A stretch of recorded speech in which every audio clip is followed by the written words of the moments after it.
Here we are, Small Biz Matters at Thrive Communities, and we are talking to Glenn Stimpson from Easycare Gardening, an institution, if you will, in the local area and a great support mechanism for the community and also, I guess, for the council workers and people who are usually doing this stuff as well, the contractors we see buzzing around in the different council areas.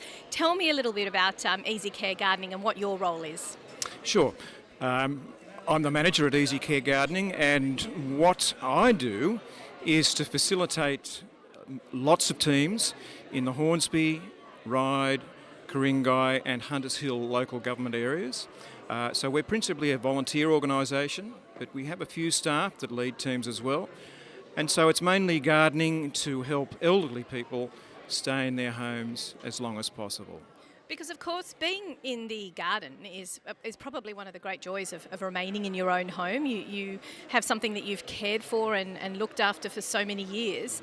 Do you find when you're talking to your clients that that's one of the main reasons why they bring you on board to support? Yes, absolutely. It's a difficult thing, and it's a very sad thing to see something that you've worked years to create suddenly become a little bit more difficult to manage for one reason and another. So we work with My Aged Care and we get referrals, but certainly people can contact us to find out more about what we do.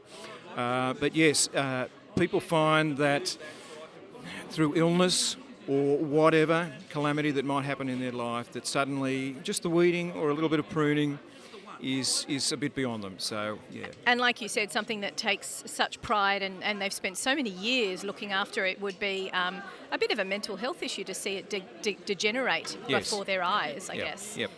Yeah, the government are very active in trying to promote wellness and reablement. So whereas 20 years ago even, we might have gone in and done everything, these days it's more of a consultative process with the clients to find out what their needs are, and we work with them, not necessarily to do everything, but to help them manage their garden as well. And I imagine they probably know exactly what they need Absolutely. You to do, and I've worked out what I can't do anymore, I need you to do this so that I can continue to do that. That's right, yes. So tell me about your volunteers. Tell me what role do they play and what sort of experience, or, I mean, I'm a black thumb, grey thumb, I don't know, brown thumb, not a green thumb, that's for sure.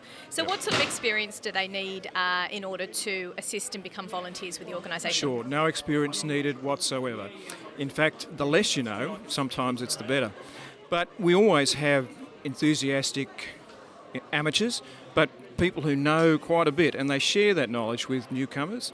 So it's also a good situation socially for the volunteers to work in small teams. A key point of the garden visit is to have a cup of tea with a client, and it's a great atmosphere working with people who know a little bit more, the clients reminiscing about how the garden used to look, and the new people learning about gardening and learning about being in a group and being part of the community.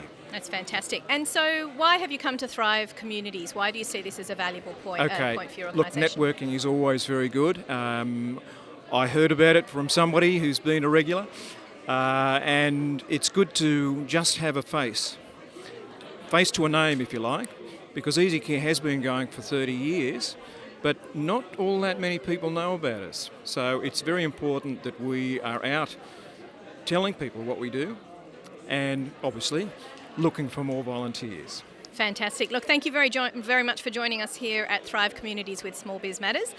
If you've listened to any to this podcast, feel free to check out the other podcasts from Thrive Communities. And it was great to chat to you, Glenn. Thank you.